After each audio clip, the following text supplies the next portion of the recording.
Well, I mean, I didn't know that meditation was all of this.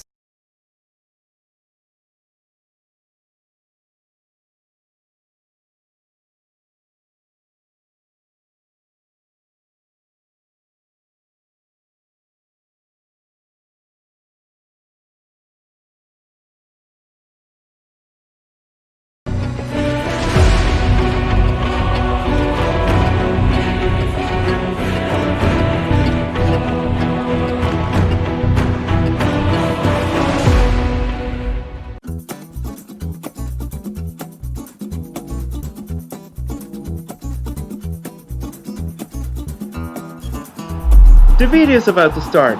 Don't forget to subscribe and turn on notifications. There we go!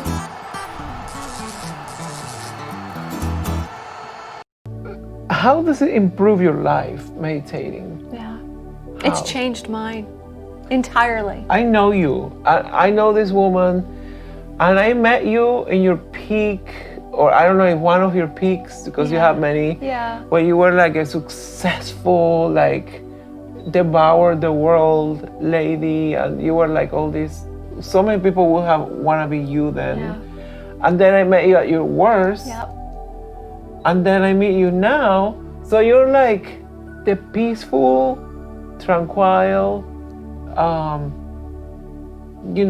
strong woman. Oh. Yeah. Wow. Yeah. I don't see you as like that hectic, I have to win everything, I have to do everything. Now you're like a wind that just goes through life, doing your thing, and it's a powerful wind. Thank you. I've found something in this practice that's helped me be more human, and it's also helped me meet myself. It's helped me run less from things that used to scare me. All of those things have fallen away from who I am and how I show up and what I do in the world. And I'm really committed to, my commitment is to help provide hope. And hope stands for help other people evolve. And I'm beautiful. doing it by helping people wake up and pay attention. So will meditation help people in the long run? I know you answered this already, but like maybe they need to hear this again. I would share with you the invitation that the Buddha shared with anyone, which was, come see for yourself. I would just share that if you would offer that to yourself, you may find some of the things I found, which might be better sleep, more clarity. I've found an immense amount of creativity because I write, and so my meditation practice somehow opens up like these spaces that were obstacles or blockages, and creativity comes in a lot when I practice. Like if I have a writer's block, where I go is to my meditation cushion. In the word inspiration and the word respiration, there's the word spire, and that means breath. Every time you want to create freshness and inspire yourself, bring in breath. Every time you want to repeat breath, respire. It's all here. It's all here. How do I start? Like if people is listening to this and they're like, you know what, I'm gonna give this a try. How do I start? I'm gonna show you one way, first and foremost, everybody. This is what I call a calming jar.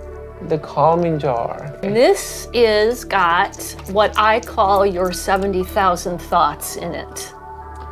I'm going to talk to you here for just a few seconds, and I'm going to invite you to keep watching the jar. And I'm going to invite you to listen to my breath, and I'm going to invite you to take a dignified seat wherever you're seated.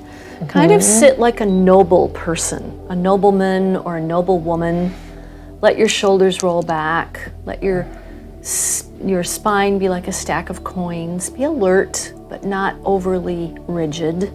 And as you keep watching this jar, and as you keep listening to my voice, take note if you feel any rest happening in your body, and if you feel yourself settling a little bit more right now. Take note of the surface that you're seated on. Is it a hard cushion or is it a soft seat? Taking note of something that you are connecting with and having contact with in the body. Put your hand on your heart for a moment and just kind of give thanks for the fact that you woke up above ground today. What a gift. You have been given this opportunity to be here now. And that, my friends, is about 90 seconds. Your thoughts have started to settle. Your body, has it started to settle for you? Yes. Yeah. So when you ask the question, how do we start? That's how. You just start. And then I just encourage you to go and taste around. Like, go check out a few mindfulness videos on YouTube. You can follow me on social. I am constantly putting up little tips of mindfulness. And of course, I'm going to put your awesome social media, I mean, everything, your course details, and this breath, the anti-anxiety breath we did here, you're going to get, if you sign up with those links, a free anti-anxiety breath too, that in 5 minutes or less, I'll help talk you down from the ledge.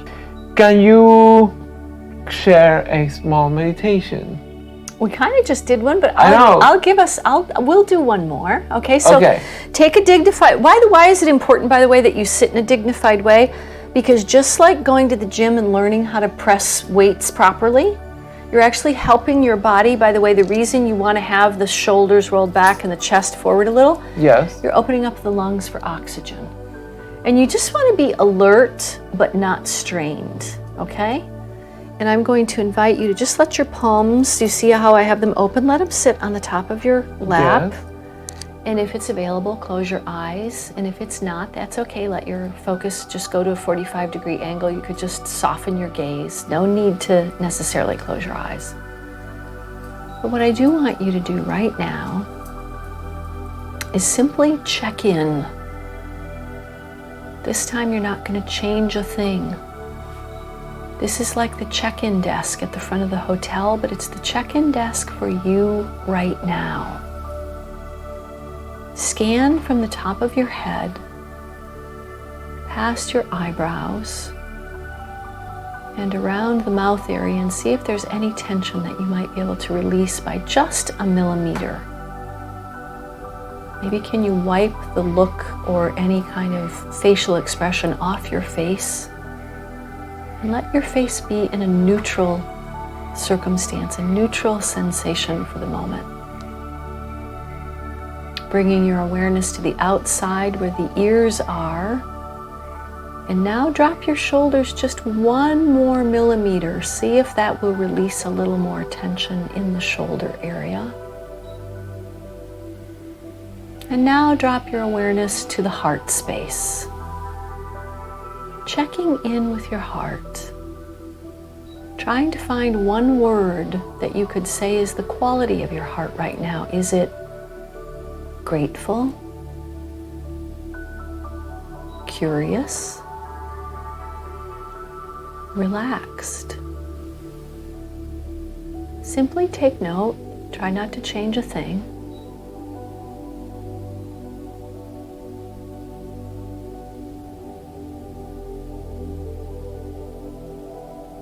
Now take your hands and rub your palms together in front of you, bringing some life and energy into your hands.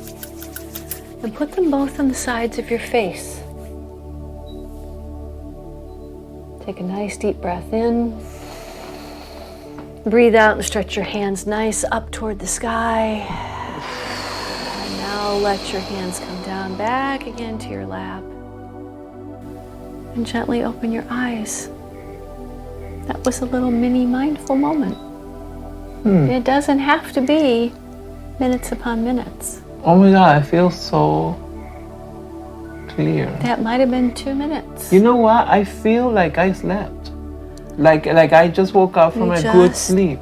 That's it. It does not have to be A long period of time. And think about it, it was simple. We started here. Yes. You know, we were a little bit practice here. We checked in here, is there tension, wipe the face of any stress. We drop the shoulders a little bit more. You know, just drop, not up here, drop them a little bit more. We checked in with the heart. One word, what was the quality? We rubbed our hands together, brought ourselves back to the space, gave a little stretch, and let the palms come back again onto the left. When you offer your body a dignified seat, the Buddha does say this, "O you who are nobly born, you are the sons and daughters of the awakened ones." So one of the reasons I tell everyone is, when you take a dignified seat, how you meet this moment is how you meet this day. And how you meet this day is how you meet your life. And if you do it in a dignified way, you kind of then will meet the day and your life in a dignified way. It's kind of a noble thing. You don't have to join in with everybody else who's out there in the chaos or the noise in the news or the negativity. You are able to do what we're going to do for the practice. We're going to hold the high watch. It's called the Mindful High Watch 2020. And that's where you actually hold yourself in a place of dignity and you act like the lighthouse keeper. You look around and see if there's anyone out there in the storm that needs to come into a safe harbor. And none of this would be possible if it wasn't for the support of Gustavo Brand Studio, where hair becomes in high art, and Sultry Eyelash Studio, where they bring out the goddess out of any woman, and South Beach Charity Angels. If you want more information, please read the link below. Okay, so Dalai Lama said that if every child, 8-year-old child, would learn meditation, we could change negativity and violence in the world in one generation. Yes, negativity and violence in one generation. Can you elaborate on that? I can, and it's part of what I'm now committing my life to helping do, which is create a program called the Mindful Way for Kids. Right. Children are particularly open to the things that we're doing here, like what we just did together. Yes. And what happens to the nervous system of a person when you wire that into their nervous system is that they will not react in the same way that an adult who doesn't have emotional intelligence or emotional maturity will. They will actually slow their roll as their first choice. If you breathe, stay present, rather than taking your arm and punching someone, you take care of your body and your body's responses. And in that, you actually create an opportunity for a response and a connection rather than a reaction and a division. And that's the core of part of the problem we've got with violence and negativity in our society right now. Because everything is looking to trigger us like that hook on the stage, and we're putting ourselves in circumstances by what we feed the wolf, and that feeding becomes how we create these cycles of reactivity instead of response ability. What's my ability to respond to the negative news? What the science says about meditation? You know, the science is amazing. There's thousands of studies at this point.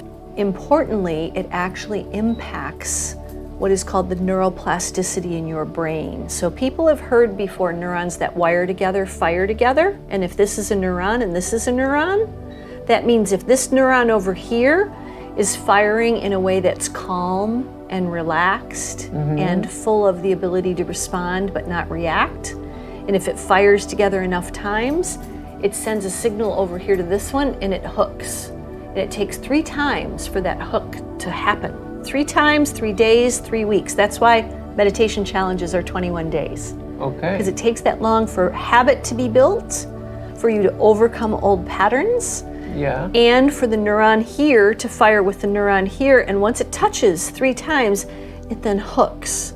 And so then it creates a new neural pattern. It creates a new neural network. Yes. And if you actually feed it, which one are you feeding? You actually have in the brain what's called neuroplasticity. And this is new science, because when we were 18 or 19, it was said our brains had reached their stage of maturity and there was no more growth in the brain. They're finding that's wrong, because even people with traumatic brain injury, the brain reworks itself and figures out a way to find speech again, or move the legs again, or shift the hearing. And they're finding out that especially when people are older, languages, Sudoku, travel, anything you can do to get in new information fires up those neurons. As a mindful meditation teacher, so does that mean you are a Buddhist? And what is the connection with mindful meditation and being a Buddhist? So I'm not a official Buddhist. People can practice mindfulness as Christians, as Muslims, as someone in the Jewish faith, as someone who's completely an agnostic. It doesn't require that you believe in anything. It's a practice. That's where the Buddha literally said, come and see for yourself.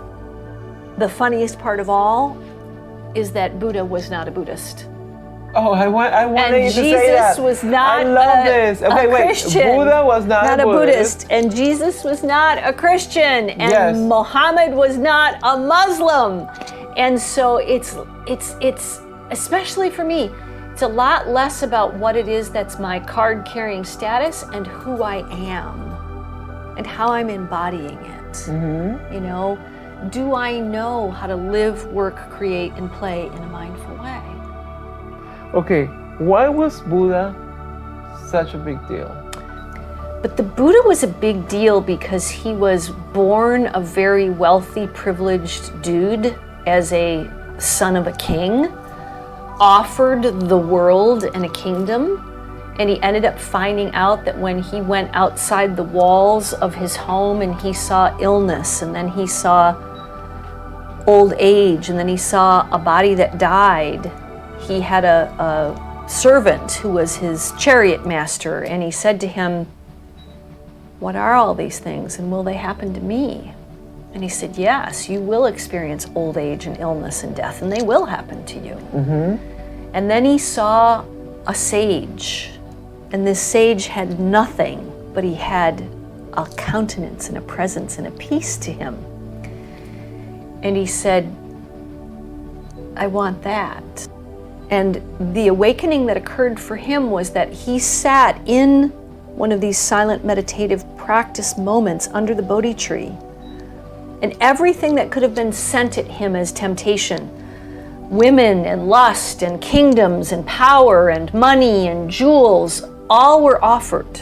And the energy that would have been similar in the Christian faith of Jesus being tempted in the 40 days by the devil, offered power, all of those things. He kind of had that same, what if this, I'll give you this, I'll give you this. And he always was like, no, this is not for me, this is not for me. And he rode all of that rising of wanting and grasping and desire and all of it.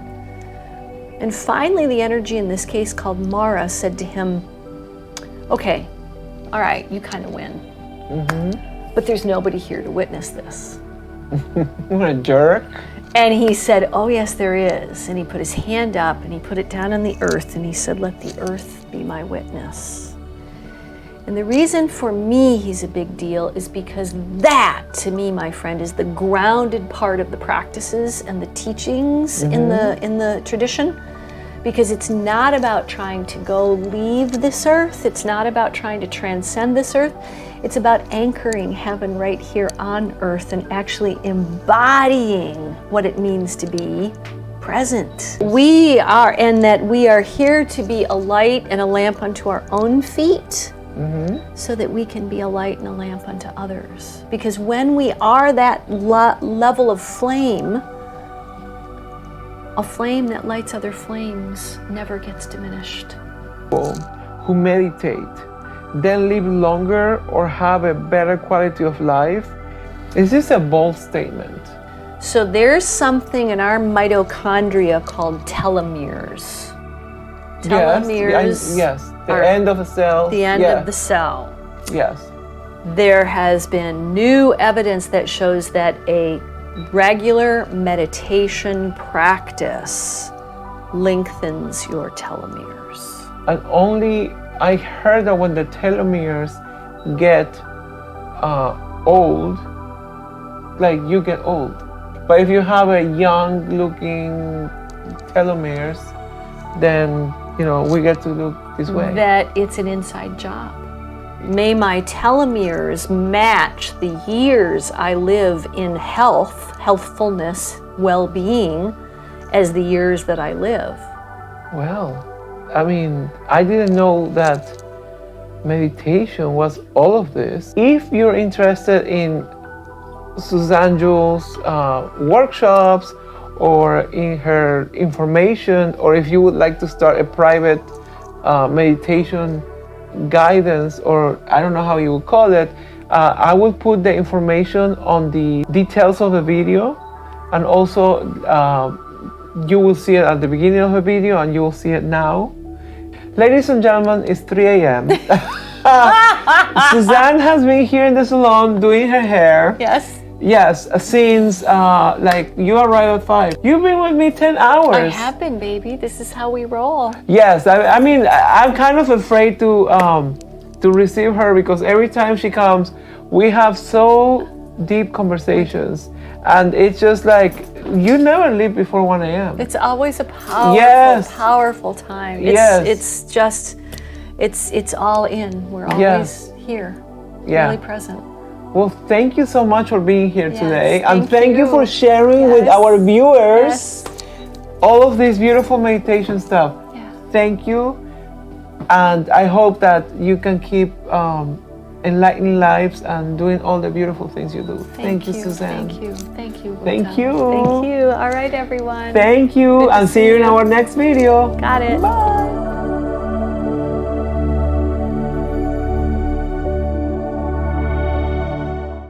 Thank you for watching. Please don't forget to subscribe and turn on notifications. That's clicking on the little bell. Comment all you want. If you enjoyed the video, please give it a like. Don't forget to subscribe to grow the community. And also, don't forget to follow our social media. And if you want to go ahead and share this video in all your platforms, share the love. Till next time! Bye.